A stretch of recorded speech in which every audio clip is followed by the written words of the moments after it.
नमस्कार, sports can में आप सभी का बहुत बहुत स्वागत है। मैं हूं आनंद श्रीवास्तव। देश और दुनिया की तमाम खेल खबरों पर चर्चा के लिए आज हमने अपने स्टूडियो में आमंत्रित किया है जाने माने खेल पत्रकार सचिन शंकर जी को। सचिन जी, कार्यक्रम में स्वागत है आपका। धन्यवाद आनंद।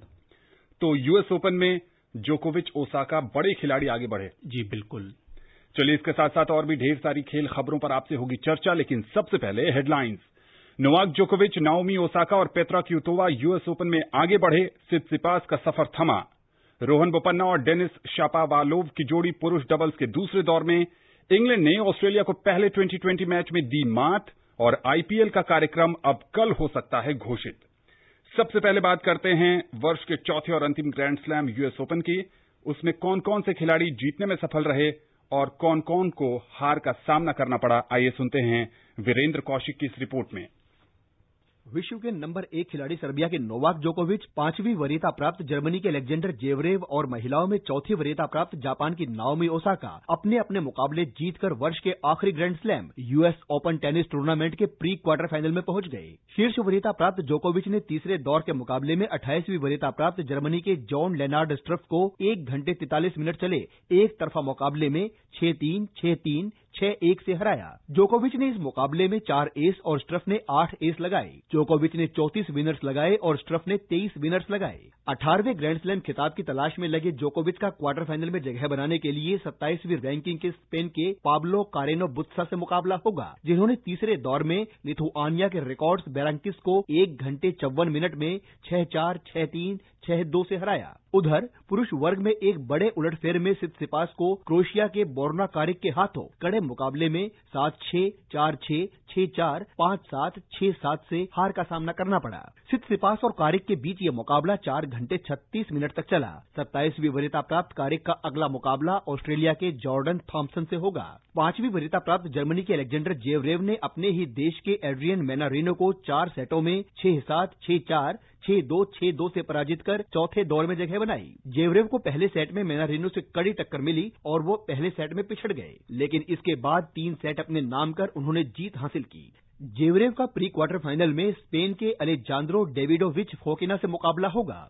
एक अन्य मैच में कनाडा के डेनिस शापोवालोव ने 3 घंटे 26 मिनट तक चले संघर्षपूर्ण मुकाबले में अमेरिका के टेलर फ्रिट्ज को 3-6, 6-3, 4-6, 7-6, 6-2 से हराया। शापोवालोव का चौथे दौर में 7वीं वरीयता प्राप्त बेल्जियम के डेविड गॉफिन से मुकाबला होगा, जिन्होंने तीसरे दौर में सर्बिया के फिलिप क्राजिनोविच को 2 घंटे 4 मिनट तक चले मुकाबले में 6-1, 7-6, 6-4 से हराया। महिला वर्ग में 2018 की चैंपियन रही ओसाका ने यूक्रेन की मार्टा कोत्सुयुक को 2 घंटे 33 मिनट तक चले मुकाबले में 6-3, 6-7, 6-2 से हराया और चौथे दौर में जगह बनाई। ओसाका का अब 14वीं वरीयता प्राप्त एस्टोनिया की एनेट कोंटावेट से मुकाबला होगा, जिन्होंने पोलैंड की मैग्डा लिनेट को 6-3, 6-2 से हराया। 6ठी वरीयता प्राप्त चेक गणराज्य की पेत्रा क्विटोवा ने अमेरिका की जेसिका पेगुला को 6-4, 6-3 से मात दी। 8वीं वरीयता प्राप्त क्रोएशिया की पेत्रा मार्टिच ने रूस की वारवरा ग्राचेवा को 6-3, 6-3 से हराया।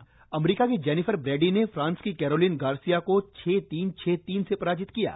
Virendra Kaushik, sports scan. पुरुष वर्ग में जोकोविच लग रहा है कि एक तरफे जीत के साथ लगातार आगे बढ़ते जा रहे हैं। जी, निश्चित तौर पे मुझे भी यही लग रहा है कि वही दावेदार होने चाहिए, क्योंकि जो बड़े खिलाड़ी हैं, जो बिग 3 कहे जाते हैं, उनमें से अकेले ही ये इस बार यहाँ पे उतरे हैं, तो निश्चित तौर पे इसका फायदा इनको तो मिलना चाहिए। दुनिया के नंबर 1 खिलाड़ी हैं जोकोविच, टॉप सीड भी मिली है इस टूर्नामेंट में इनको। साल का जो पहला ग्रैंड स्लैम है ऑस्ट्रेलियन ओपन, उसके विजेता भी हैं। उसके बाद तो हम सभी जानते हैं कि 2 टूर्नामेंट जो ग्रैंड स्लैम के हैं वो कोरोना की वजह से नहीं खेले जा सके। तो निश्चित तौर पे जो ऐसा कि दिख रहा है माहौल, जो खिलाड़ी बचे हुए हैं उसमें वो स्पष्ट रूप से दावेदार हैं। आनंद, ज़्वेरेव का भी अच्छा प्रदर्शन है। निश्चित, देखिए अभी तो चूंकि अभी तो काफी खिलाड़ी बचे हुए हैं ना। अभी जो तीसरे दौर के मुकाबले चल रहे हैं, महिलाओं में भी कमोबेश यही स्थिति है, लेकिन धीमे धीमे जिस तरीके से और आगे मुकाबले बढ़ेंगे और मुकाबले कड़े होते जाएंगे, उसके बाद हमें समझ में आएगा कि असल खिलाड़ी कौन बचने वाले हैं और कहां से हमें विजेता कौन इसमें से निकल सकता है। महिला वर्ग की अगर बात करें तो ओसाका ने अपना मुकाबला जीत लिया, लेकिन कैरोलिन गार्सिया ने प्लिस्कोवा को हराकर जो टॉप सीड थी यहाँ पर उनको बाहर का रास्ता दिखाया था, लेकिन उनका सफर थम गया।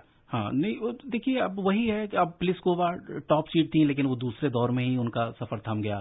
जो उनको हरा रही हैं वो उसके अगले दौर में उनका सफर थम जा रहा है। तो अभी वही मैं कह रहा हूँ आनंद कि महिलाओं में भी ये मुकाबला बड़ा काफी खुला हुआ है इस बार, क्योंकि अभी आप स्पष्ट तौर पे इस बारे में नहीं कह सकते महिलाओं में खासतौर से, जैसे हमने अभी जोकोविच के लिए कहा, पुरुष वर्ग में हम लोगों ने कहा कि नहीं वो स्पष्ट दावेदार नजर आ रहे हैं, लेकिन महिलाओं में वो कमोबेश वैसी स्थिति नहीं है, वहां काफी खुला हुआ है। क्योंकि देखिए एक तो बहुत समय से मुकाबले नहीं हुए और खिलाड़ियों को खुद भी नहीं समझ में आ रहा है कि उनकी अपनी तैयारियां कैसी हैं, वहां जाएंगे अभी मैदान में कोर्ट पर उतरने के बाद वो किस तरीके का प्रदर्शन अभी कर पाते हैं। तो लेकिन एक सेरेना मुझे लग रही है कि वहां से एक महिलाओं में एक ऐसी खिलाड़ी होनी चाहिए जो काफी आगे तक उनको आना चाहिए। चलिए उम्मीद करते हैं कि जैसे जैसे ये मुकाबले आगे बढ़ते जाएंगे वैसे वैसे टेनिस का रोमांच भी अपने चरम पर होगा। उधर भारत के शीर्ष सिंगल्स खिलाड़ी सुमित नागल और डबल्स खिलाड़ी दिविज शरण की हार के बाद रोहन बोपन्ना ने भारतीय उम्मीदों को कायम रखते हुए यूएस ओपन के पुरुष डबल्स के दूसरे दौर में जगह बना ली है। रोहन बोपन्ना और कनाडा के डेनिस शापोवालोव ने पहले राउंड में कल अमरीकी जोड़ी अर्नेस्ट एस्कोबेडो और नोह रूबिन को 1 घंटे 22 मिनट तक चले मैच में 6-2, 6-4 से हराया। बोपन्ना और शापोवालोव ने मैच में 8 ब्रेक अंकों में से 4 को भुनाया। विजेता जोड़ी ने अपनी सर्विस पर 4 ब्रेक अंकों में मात्र एक बार अपनी सर्विस गंवाई। बोपन्ना और शापोवालोव ने मैच में 7 एस और 7 विनर्स लगाए। कितनी दूर तक देखते हैं इस जोड़ी को?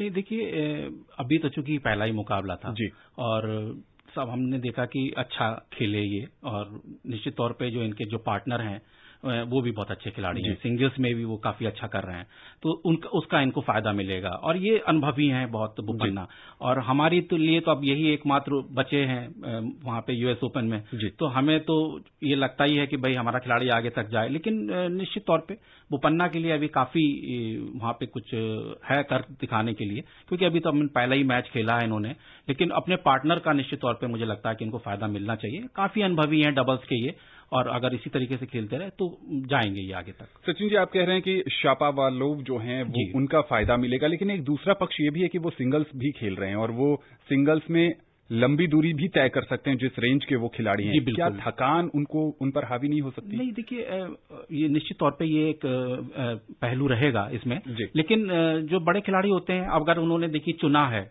कि वो सिंगल्स भी खेल रहे हैं, डबल्स भी खेल रहे हैं, तो इसका मतलब कि वो इसके लिए तैयार हैं जी। और कभी कभी ऐसा भी होता है कि बहुत जल्दी जल्दी मुकाबले खेलने पड़ते हैं, और टेनिस निश्चित तौर पे देखिए बहुत थकाऊ खेल है जी, इसमें कोई शक नहीं, और ये बहुत स्टैमिना की मांग करता है, वो बात आपकी सही है। लेकिन चूंकि जिस तरीके से वो सिंगल्स के दमदार खिलाड़ी हैं, तो मुझे लगता है कि डबल्स में अगर उनका जोड़ीदार अच्छा है तो काफी आपकी एनर्जी बचती है। जी बिल्कुल।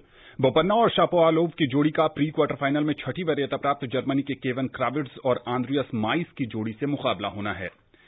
टेनिस के बाद क्रिकेट की बात करें तो इंग्लैंड ने ऑस्ट्रेलिया को बेहद रोमांचक पहले 2020 क्रिकेट मैच में 2 रन से हराकर 3 मैचों की श्रृंखला में 1-0 की बढ़त बना ली है। मैच पर नईम है रिपोर्ट के साथ।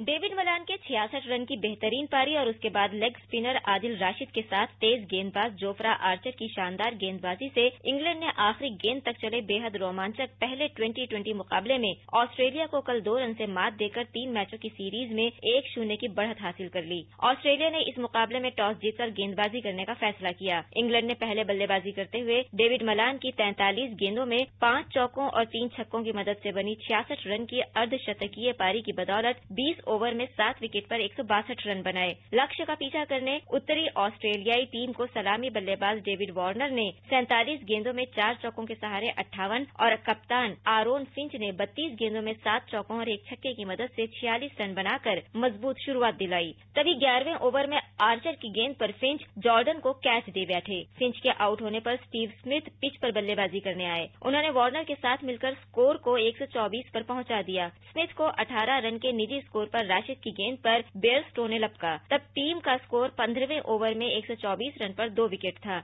स्मिथ के आउट होने के बाद राशिद ने मैक्सवेल को 1 रन पर और आर्चर ने वार्नर का विकेट लेकर मैच को रोमांचक बना दिया। ऑस्ट्रेलिया को आखिरी ओवर में जीत के लिए 15 रन चाहिए थे, लेकिन टॉम करन ने दूसरी गेंद पर छक्का खाने के बावजूद ओवर में 12 रन दिए और जीत इंग्लैंड की झोली में डाल दी। इंग्लैंड की ओर से आर्चर ने 4 ओवर में 33 रन और राशिद ने 4 ओवर में 29 रन देकर 2-2 विकेट झटके, जबकि मार्क वुड को 1 विकेट मिला। इसके बाद टीम के विकेट गिरने का सिलसिला शुरू हो गया। नियमित अंतराल पर ऑस्ट्रेलियाई टीम के विकेट गिरते रहे और आखिर में मेजबान इंग्लैंड ने मैच 2 रन से जीत लिया। मलान को उनकी बेहतरीन पारी के लिए मैन ऑफ द मैच चुना गया। इंग्लैंड ने इस तरह 2020 के अपने इतिहास में तीसरी बार 2 रन से जीत हासिल की। दूसरी तरफ ऑस्ट्रेलिया को तीसरी बार 2 रन से हार का सामना करना पड़ा। दोनों टीमों के बीच दूसरा मैच साउथहैम्पटन के मैदान पर कल खेला जाएगा। Naeem Akhtar, sports scan.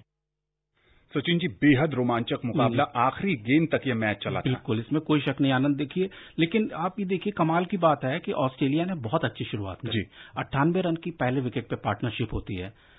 पहला विकेट गिरा, स्टीवन स्मिथ आते हैं, वो भी अच्छा खेल रहे हैं, लेकिन कहां से मैच टर्न होता है, स्मिथ के विकेट गिरने के साथ ही सिर्फ 14 गेंद के अंतराल पे इंग्लैंड के गेंदबाज उनके 4 विकेट महत्वपूर्ण ले लेते हैं।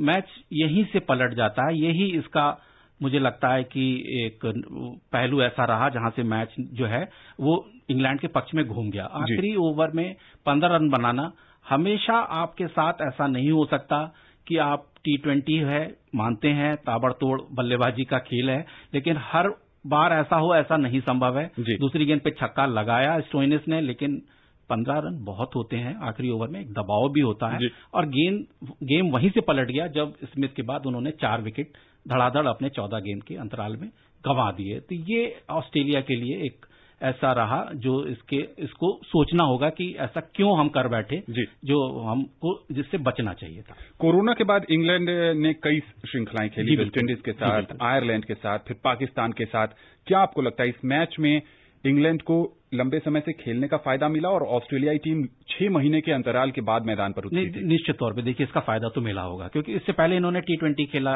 पाकिस्तान को हराया, सीरीज जीती। उससे पहले लगातार, जैसा आपने जिक्र किया, क्रिकेट खेल रहे हैं, हर फॉर्मेट में खेले, तो इसका तो देखिए फायदा इनको मिला ही होगा। और ऑस्ट्रेलियन टीम 6 महीने बाद थी मैदान पे, लेकिन वही है आनंद कि कोई भी आदमी खेल तो नहीं भूला होता है, लेकिन हाँ, उसको एक बार की अपने रिदम में आने में समय लगता है। तो वो जो 4 विकेट जो गवाए, वो एक इसकी वजह ये भी हो सकती है कि वो लंबे समय बाद वो लोग मैदान पे थे, उनके बल्लेबाज। कल दोनों टीमों के बीच दूसरा T20 मुकाबला होना है। उधर संयुक्त अरब अमारात में 19 सितंबर से 10 नवंबर तक आयोजित होने वाले IPL का कार्यक्रम कल जारी हो सकता है। IPL के चेयरमैन ब्रजेश पटेल ने ये जानकारी दी है। 8 टीमें 20 और 21 अगस्त को UAE पहुंच गई थीं और प्रोटोकॉल के अनुसार क्वारंटीन अवधि गुजारने के बाद अभ्यास शुरू कर चुकी हैं। सभी टीमों को IPL के कार्यक्रम का इंतजार है।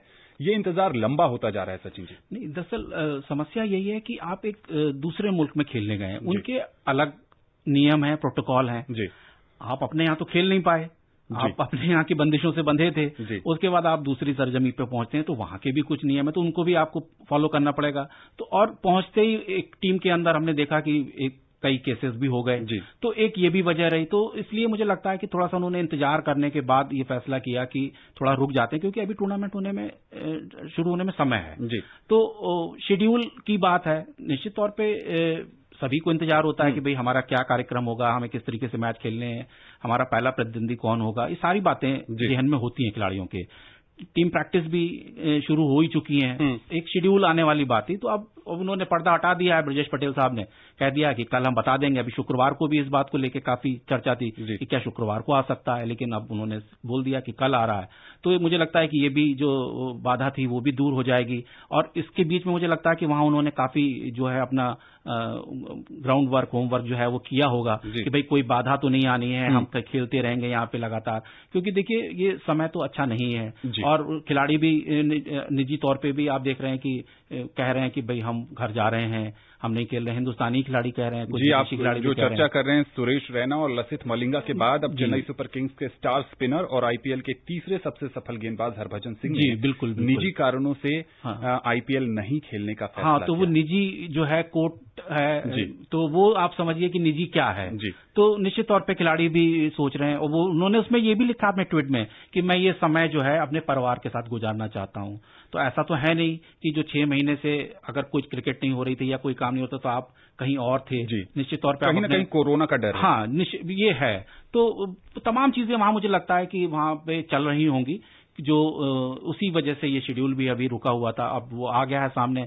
और मुझे लगता है जब टूर्नामेंट शुरू हो जाएगा तो जो भी दिमाग में जो भी इस तरीके के जो भय, जो संशय, देखिए इंग्लैंड में क्रिकेट खेल रहे हैं और सब कुछ ठीक ही चल रहा है, मुझे वहां ऐसा कुछ भी नजर नहीं आया या खिलाड़ियों को कुछ भी ऐसी कोई चीज नजर नहीं आ रही है। लेकिन हाँ, ये है कि भाई वहां पे चीजें ठीक हो चुकी हैं। यहाँ पे अभी फिर से शायद दुबई, UAE की जहां तक हम बात करें, वहां चूंकि 3 शहरों में होना है, वहां फिर से कुछ केसेस आए हैं। वो अब जैसे हमारे यहाँ भी अभी हिंदुस्तान में हम देख रहे हैं कि बहुत केसेस थे, अचानक बढ़ गए, तो वो लोग इस तरफ भी देख रहे होंगे। तो सब चीजें मुझे लगता है कि सब सेटल होने में टाइम लग रहा है। जी। उधर बांग्लादेश क्रिकेट बोर्ड बीसीबी ने गेंदबाज मुस्तफिजुर रहमान को आईपीएल 2020 में खेलने की अनुमति नहीं दी है। बीसीबी के निदेशक ने इसकी जानकारी दी। बीसीबी क्रिकेट ऑपरेशन के चेयरमैन अकरम खान ने कहा कि बांग्लादेश को अक्टूबर-नवंबर में श्रीलंका का दौरा करना है, इसलिए मुस्तफिजुर को आईपीएल में खेलने की अनुमति नहीं दी गई है। एथलेटिक्स की बात करते हैं तो उसमें 2 नए रिकॉर्ड बने हैं। ये रिकॉर्ड क्या हैं, बता रही हैं मनीषा। 4 बार के ओलंपिक चैंपियन मो फराह और सिफान हसन ने ब्रसेल्स में 1 घंटे की दौड़ में नया विश्व रिकॉर्ड कायम किया। कोरोना वायरस महामारी के कारण दर्शकों के बिना आयोजित हो रही इस प्रतिस्पर्धा में नीदरलैंड की हसन ने महिलाओं की दौड़ में इथियोपिया के डीरे टूने के 18.517 किलोमीटर के रिकॉर्ड में सुधार करते हुए 1 घंटे में 18.930 किलोमीटर की दूरी तय की। डीरे ने 2008 में ओस्ट्रावा गोल्डन स्पाइक मीटिंग में ये रिकॉर्ड बनाया था। पुरुष वर्ग में मो फराह ने हेले ग्रैप्सेलासी के 13 साल के रिकॉर्ड को तोड़ा। ग्रैप्सेलासी ने 21.285 किलोमीटर दौड़ का रिकॉर्ड कायम किया था, जबकि ब्रिटेन के फराह ने 21.330 किलोमीटर की दूरी तय की। उधर कीनिया के पेरेस जेपचिरचिर ने महिलाओं की हाफ मैराथन में 1 घंटे 5 मिनट और 34 सेकंड के समय के साथ विश्व रिकॉर्ड बनाया। 26 साल की जेपचिरचिर ने आज सुबह चेक गणराज्य की राजधानी के लेटना पार्क में 16.5 लैप के कोर्स पर यह रिकॉर्ड बनाया। पिछला रिकॉर्ड इथियोपिया की नेटसानेट गुडेटा के नाम था, जो उन्होंने 2018 में स्पेन के वेलेंसिया में हुई विश्व हाफ मैराथन चैंपियनशिप में 1 घंटे 6 मिनट और 11 सेकंड के समय में बनाया था। Manisha Khanna, sports can. Football की बात करें तो रोम में यूएफा नेशंस फुटबॉल लीग में एडिन जेको के गोल से बोस्निया हर्जेगोविना ने इटली के साथ 1-1 से ड्रॉ खेला। इससे इटली की टीम की लगातार जीत की लय टूट गई है। इससे पहले इटली ने 11 जीत अपने नाम की। जेको ने 57वें मिनट में बोस्नियाई टीम के लिए गोल किया। इसके 11 मिनट बाद स्टेफानो सेंसी ने गोल कर इटली को बराबरी दिलाई। उधर अर्जेंटीना के स्टार स्ट्राइकर लियोनेल मेस्सी ने तमाम अटकलों पर विराम लगाते हुए बताया है कि वो इस सत्र में बार्सिलोना के साथ जुड़े रहेंगे। पिछले सप्ताह मेस्सी ने बार्सा को लिखे पत्र में क्लब छोड़ने का अनुरोध किया था। इसके बाद क्लब ने मेस्सी से कहा था कि अगर वो टीम छोड़कर जाना चाहते हैं तो उन्हें अनुबंध की शर्तों के आधार पर भारी भरकम राशि चुकानी होगी। मेस्सी ने कल कहा कि वो टीम के साथ बने रहेंगे क्योंकि वो अदालत का दरवाजा खटखटाने जैसी चीजों से बचना चाहते हैं। बार्सिलोना डेली स्पोर्ट्स के शनिवार के अंक के पहले पन्ने पर मेस्सी की बड़ी तस्वीर के साथ लिखा था, वो रुक रहे हैं। सचिन जी, वो रुक रहे हैं लेकिन बेमन से। प्रदर्शन पर असर पड़ेगा? निश्चित तौर पे देखिए, लेकिन एक पेशेवर खिलाड़ी हैं तो मुझे लगता है कि शायद समय के साथ चीजें ठीक भी हो जाएं। और हमने देखा फुटबॉल में ऐसी चीजें अमूमन सामने आती हैं, क्योंकि जिस क्लब से आप लगातार जुड़े हैं या करार है आपका और वो आप छोड़ के जाना चाहते हैं, तो निश्चित तौर पे जो करार के तहत उनका भाई एक नियम है, उन्होंने कहा कि आप हमें 70 करोड़ यूरो या तो दे दीजिए और चले जाइए, या फिर आप अगले साल जून तक, या आपको जून के समय में ये फैसला करना चाहिए था तो कि मैं जाना चाहता हूं। भी जा सकते हैं। जी बिल्कुल। तो उन्होंने कहा तब हम आपसे कुछ भी नहीं डिमांड करते। तो निश्चित तौर पे देखिए, पैसा बड़ी अहम चीज है। वो पैसे के लिए ही मैनचेस्टर सिटी जा रहे हैं और पैसा ही उनको यहाँ रुकने के लिए मजबूर कर रहा है। आनंद, तो उन्होंने हालांकि ये भी कहा था कि मैं जब छोड़ने की बात कर रहा था तो मेरे बच्चे और मेरा परिवार रोने भी लगा था। तो उन्होंने ये अपनी भावनाएं भी ये दिखाई थी। तो उनको मुझे लगता है कि अभी इन भावनाओं को नियंत्रित करना होगा और अच्छे खेल की तरफ ध्यान देना होगा, जिससे कि जो उनकी रेपुटेशन है वो बनी रहे, जो मुझे लगता है। मेसी ने जो बातें कही कि इस पूरे सत्र में जो ड्रेसिंग रूम है और प्रैक्टिस के दौरान मेरे साथ अच्छा व्यवहार नहीं हुआ, और मैंने जब क्लब के डायरेक्टर से बात की थी तो उन्होंने कहा था कि आप सत्र के अंत में छोड़कर जा सकते हैं, लेकिन अब वो इस बात से मुकर गए, यानी तलखी बनी हुई है। जी बिल्कुल। कुछ चीजें तो ऐसी हैं क्योंकि उन्होंने मैनेजमेंट पे काफी जो है आरोप लगाए, और मुझे लग रहा है कि चूंकि उनके पिता ही उनके एजेंट हैं और वही उनकी डील वहां करा रहे थे, तो इस वजह से वो चीजें सब शुरू हुई होंगी और ये तलखी बनी। और लेकिन जब वो नहीं चढ़ पाया सिरे वो डील, तो फिर निश्चित तौर पे अब उनको भी और मैनेजमेंट को भी इस तरह से सोचना होगा कि भाई एक बड़े खिलाड़ी हैं और हमारे यहाँ से पूरे सत्र में खेलेंगे। चलिए, इन तमाम विवादों के बीच बार्सिलोना के फैंस इस बात को लेकर खुश हैं कि एक बार फिर एक सत्र के लिए ही सही मेसी उनके साथ बने रहेंगे। चलते चलते हम आपको बता दें कि भारतीय महिला गोल्फर त्वेसा मलिक ने